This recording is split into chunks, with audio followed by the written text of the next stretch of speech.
చిలకలూరిపేటలో అలా, కుప్పంలో ఇలా రెండు వ్యాఖ్యలు చేసింది చంద్రబాబు నాయుడే. అక్కడేమో మోదీ పైన సహస్రనామావళి చదివారు చంద్రబాబు, ఇక్కడికి వచ్చేసరికి వాళ్లే అడిగారు కాబట్టి పొత్తు పెట్టుకున్నాను అంటున్నారు. ఈ రెండిట్లో ఏది నిజం? రాజకీయ విశ్లేషకులు విజయబాబు గారు మనతో పాటు జాయిన్ అవుతున్నారు.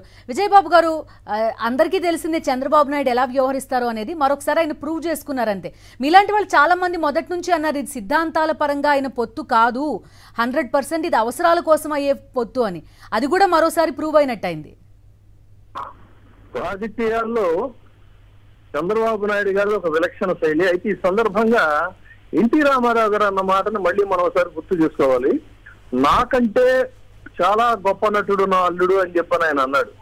అంటే ఒక మహానటుడు తనకంటే కూడా తన అల్లుడు చాలా నటుడు, మంచి మహానటుడు అన్నాడంటేనే ఇతగాడు. ఇప్పుడు మనం చూసినట్లయితే అక్కడ రూమీ టోపీ పెట్టుకొని వాళ్ళలో కలిసిపోయి ఇన్ని రకాల పచ్చి అబద్ధాలని నిస్సిగ్గుగా బరి తెగించి మరీ మాట్లాడుతున్నాడంటే అది కేవలం ఆయనకే చెందిందని చెప్పుకోవాలి. చాలా మంది గుర్తుందో లేదు, నరేంద్ర మోడీ గారిని నోటికి వచ్చినట్టల్లా తిట్టిన తర్వాత తిట్టడంలో తిట్టేశాడు, కానీ మళ్ళీ ఆయనకు భయం అనేది ఏర్పడింది. అప్పట్లో ఏర్పడి ఏం చేశారంటే కేంద్రం నాపై దాడి చేసే అవకాశం ఉంది, ఏ రకంగా దాడి చేసినా మీరే నన్ను కాపాడాలి, మీరే నా చుట్టూ వలయంగా ఉండాలి అని చంద్రబాబు నాయుడు గారు తూర్పుగోదావరి జిల్లా ద్వారపూడిలో పంచాయతీరాజ్ దినోత్సవం రోజు, అంటే ఏప్రిల్ 24వ తేదీ 2018లో జరిగినటువంటి సభలో మాట్లాడారు. అంటే బీజేపీ తన మీద ఏదో రకంగా దాడి చేస్తుంది, తనని ఇరికిస్తుందని అన్ని రకాలుగా మాట్లాడినటువంటి వ్యక్తి ఇందులో మనం వెళ్ళినట్టుగా ఇప్పుడు మళ్ళీ నరేంద్ర మోడీ గారిని ఆకాశానికి చెప్పారు. ఈ మధ్య కాలంలో ఏమిటంటే మనం పదే పదే అనేక సందర్భాల్లో చెప్పుకున్నాం, టీడీపీకి మూల స్తంభాలుగా ఉన్నటువంటి సుజనా చౌదరి, సీఎం రమేష్ వీళ్ళందరినీ కూడా తన యొక్క ప్రయోజనం ఎప్పుడైతే వికటించిందో, తను 23 సీట్లకు ఎప్పుడైతే పరిమితం అయిపోయి తిరిగి నరేంద్ర మోడీ గారు కేంద్రంలో ప్రధాని అయ్యారో, దాంతో తక్షణమే నష్ట నివారణ చర్యల కోసం వాళ్ళని పంపించి అక్కడి నుంచి ఏదో రకంగా వాళ్ళని ప్రసన్నం చేసుకోవాలి, తనని కాపాడాలనేటువంటి ఒక అసైన్మెంట్ అప్పచెప్పడం, దరిమిలా అనేక రకాల ప్రయత్నాలు, ఢిల్లీకి వెళ్ళడం, వాళ్ళ సైన్యాతి మీడియా ఏదో మామూలు మీటింగ్కి వెళితే నిలబడి బాగున్నారా అని పలకరిస్తే కూడా చర్చలు జరిపారు, మంతనాలు జరిపారు, పొలవలు సృష్టించి మొత్తం మీద ఏదైతే తీసుకెళ్లారు. తీసుకెళ్లిన తర్వాత ఇప్పుడు మాట్లాడిన మాటలకి ఆ రోజున మాట్లాడిన మాటలకి ఎంత వైరుధ్యం అంటే చంద్రబాబు నాయుడు గారు దేనికైనా కూడా రెడీ అనేటువంటి దీంట్లో. ఇప్పుడు ఒకవేళ వాళ్ళు అడిగారు అనుకోండి, కానీ విజయబాబు గారు ఈ కామెంట్స్ అన్ని కూడా బీజేపీ వాళ్ళు అసలు వినడం లేదా అనేది కూడా ఒక ప్రశ్న. ఇప్పుడు పొత్తులో ఉన్నారంటే నిజంగా కేంద్రంలో అధికారంలో ఉంది కాబట్టి బీజేపీ మేజర్ పార్ట్నర్ అవుతుంది. అంటే ఎన్డీఏ అజెండా ఏదైతే ఉందో ఆ అజెండాని ఖచ్చితంగా అలయన్స్ లో ఉన్న అన్ని పార్టీలు పాటించాల్సిందే కదా. బీజేపీ విధానం ఏంటి అనేది మనందరికీ తెలుసు, కానీ ఈయన దానికి కంప్లీట్ గా విరుద్ధంగా మాట్లాడుతున్నారు. చంద్రబాబు నాయుడు గారి పుట్టి మునిగిపోయే సమయం ఆసన్నమైంది.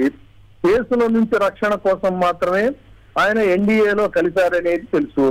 ఓట్ల కోసం మాత్రం ఇప్పుడు మళ్ళీ ముస్లిం సోదరుల్ని ప్రసన్నం చేసుకున్నారు. అయితే ఆంధ్రప్రదేశ్ రాజకీయాల్లో ఒక చైతన్యవంతమైనటువంటి ప్రభావశీలంగా వ్యవహరించగలిగినటువంటి పాత్ర ముస్లింల పాత్ర. దీన్ని ఎవరు మనం కాదండి. అటువంటి వాళ్ళని ఇవాళ ఏదో ఆ మాటలు ఈ మాటలు చెప్పించి బుర్డీ కొట్టించాలి, బోల్తా కొట్టించాలని అనుకుంటే అది సాధ్యం కాదు.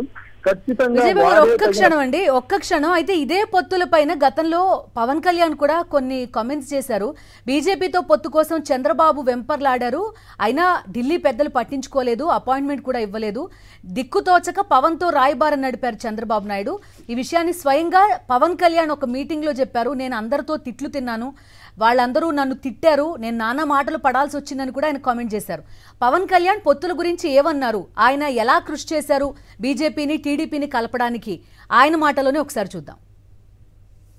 టీడీపీ, జనసేన, భారతీయ జనతా పార్టీ నాయకుల ఆశీస్సులు ఉండాలి. ఈ అలయన్స్ కోసం నేనేదో నాకు మెచ్చి మేకతోలు కప్తాను, నేను చేయలే. ఎన్ని చీవాట్లు తిన్నానో జాతీయ నాయకుల దగ్గర మీకు తెలియదు, అన్ని చీవాట్లు తిన్నాను. నేను ఒకటే 2 చేతులు పెట్టాను, సార్ మా రాష్ట్రం సార్ ప్లీజ్ సార్ ప్లీజ్, ఇంతే. దండం పెట్టి ఈ రోజున జరిగింది. నేను ఎప్పుడు జనసేన పార్టీ ప్రయోజనాలు ఆలోచించాలా, ఆంధ్రప్రదేశ్ ప్రజల ప్రయోజనాలు, తెలుగు ప్రజల ఐక్యత ఆలోచించాలి. టీడీపీ అవి పవన్ కళ్యాణ్ కామెంట్స్. ఇప్పుడు చంద్రబాబు నాయుడు కామెంట్స్ వేరేలా ఉన్నాయి. మనతో విజయబాబు గారు మాట్లాడుతున్నారు. విజయబాబు గారు, గతంలో పవన్ కళ్యాణ్ చేసిన కామెంట్స్ ఇవి. నేనే కలిపాను ఈ ఇద్దరిని, రాష్ట్రం కోసం కలిపానని ఆయన అంటారు. చంద్రబాబు నాయుడు ఏమో నాకు అసలు బీజేపీతో కలవడమే ఇష్టం లేదు అని మాట మార్చారు. కేసుల నుంచి బయటపడటంలో చంద్రబాబు నాయుడు గారు అందరినీ కూడా పావులుగా వాడుకున్నారు. అందులో పవన్ కళ్యాణ్ ఒక పావు మాత్రమే. తనకు తను సెల్ఫ్ డబ్బా కొట్టుకున్నా కూడా పవన్ కళ్యాణ్ ఉపయోగించాడు, పురంధేశ్వరి గారిని ఉపయోగించాడు. దాని ఆ ఫలితమే తన కుమారుడిని వెంట పెట్టుకుని పురంధేశ్వరి గారు కూడా ఢిల్లీకి తీసుకెళ్ళటం, వారితో మాట్లాడించడం జరిగింది. సుజనా చౌదరి, సీఎం రమేష్, ఇట్లా ఒకరి నుంచి ఎవరు ఉంటే వాళ్ళందరినీ కూడా ఉపయోగించుకున్నాడు. అయితే ఇప్పుడు తిట్టి తిన్నానని చెప్తున్నాడు కదా పవన్ కళ్యాణ్. రేపు పొద్దున నాయకులతోనే కాదు, వీళ్ళు జనంతో కూడా ఉభయులు తిట్లు తిట్టించుకునేటువంటి రోజులు చాలా దగ్గరలోనే ఉన్నాయి. వీళ్ళ యొక్క పనికిమాలిన పచ్చి అవకాశవాద రాజకీయాలకి మరొక్కసారి భారీ మూల్యం చెల్లించుకునేటువంటి రోజులు అతి దగ్గరలో ఉన్నాయి. విజయబాబు గారు 3 కామెంట్స్, ఒకటి అమిత్ షా నుంచి, ఒకటి పవన్ కళ్యాణ్ నుంచి, చంద్రబాబు నాయుడు నుంచి.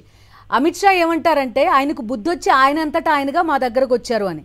పవన్ కళ్యాణ్ ఏమంటారంటే రాష్ట్రం కోసం నేనే వాళ్ళిద్దరినీ కలిపాను, నేను త్యాగం చేశాను అని పవన్ కళ్యాణ్ అంటారు. చంద్రబాబు నాయుడు మొదటేమో మోదీ ఆహా ఓహో అంటారు, ఆ తర్వాత ఆ వెంటనే మళ్ళీ నాకు బీజేపీతో పొత్తు ఇష్టం లేదు, లేకపోతే బీజేపీ విధానాల గురించి వీటి గురించి ఆయన ముగ్గురు 3 రకాలుగా మాట్లాడుతున్న పరిస్థితి. జనానికి ఎటువంటి క్లారిటీ ఇవ్వదలుచుకున్నారు వీళ్ళు అనేది ఒక ప్రశ్న. అందుకే చెప్తున్నానమ్మా, ఆంధ్రప్రదేశ్ లో ఓటర్లు ఎప్పుడు కూడా చాలా రాజకీయంగా చాలా చైతన్యవంతులు.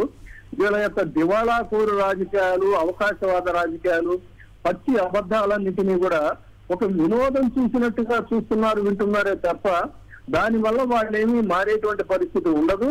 అయితే సరైనటువంటి సమయంలో కర్రు కాల్చి వాటట్టుగా ఓట్ల రూపంలో మళ్ళీ వీళ్ళకి ఇంకొకసారి వాత పెట్టడానికి ఓటర్లు అయితే సిద్ధంగా ఉన్నారు. అందుకని ఈ ఛద్మవేషధారులు అంటారు, ఆ రకంగా ఇప్పుడు అక్కడికి రూమీ టోపీ పెట్టుకొని ఒక శాలువా వేసుకొని మరొక కొత్త అవతారం ఎత్తి ముస్లింస్ లో కలిసిపోవాలి అని చెప్పని అనుకుంటే, ఎప్పుడు కూడా ఆవుల మందులో పులి కలిసిపోతుందనంటే, నక్క కలిసిపోతుందనంటే నమ్మేటువంటి పరిస్థితి ఉండదు. చంద్రబాబు నాయుడు గారు కూడా ముస్లింలలో ఒక ముస్లింగా కలిసి వాళ్ళని నమ్మించాలనేటువంటి ప్రయత్నం జరగదు. ఈ రంజాన్ మాసం, ఈ రంజాన్ మాసంలో వాళ్ళని మోసగించాలి అనుకోవటం అనేటువంటిది చాలా దుర్మార్గం కూడా చెప్పాలంటే. కేసుల్లో నుంచి బయటపడటానికి బీజేపీ, ఓట్ల కోసమేమో ముస్లింలు, ఈ రెండు కూడా పొత్తు కుదిరేటువంటిది కాదు. వాళ్ళ పొత్తు ఏ విధంగా అయితే కుదరదో ఈ పొత్తు కూడా కుదిరేది కాదు. ఓకే సార్ విజయబాబు గారు, థ్యాంక్ యూ. ఇంతకీ ఈ ముగ్గురులో ఎవరు చెప్పింది నిజం? అమిత్ షా ఏమన్నారు? చంద్రబాబుకి బుద్ధొచ్చింది కాబట్టి పొత్తుకొచ్చారన్నారు.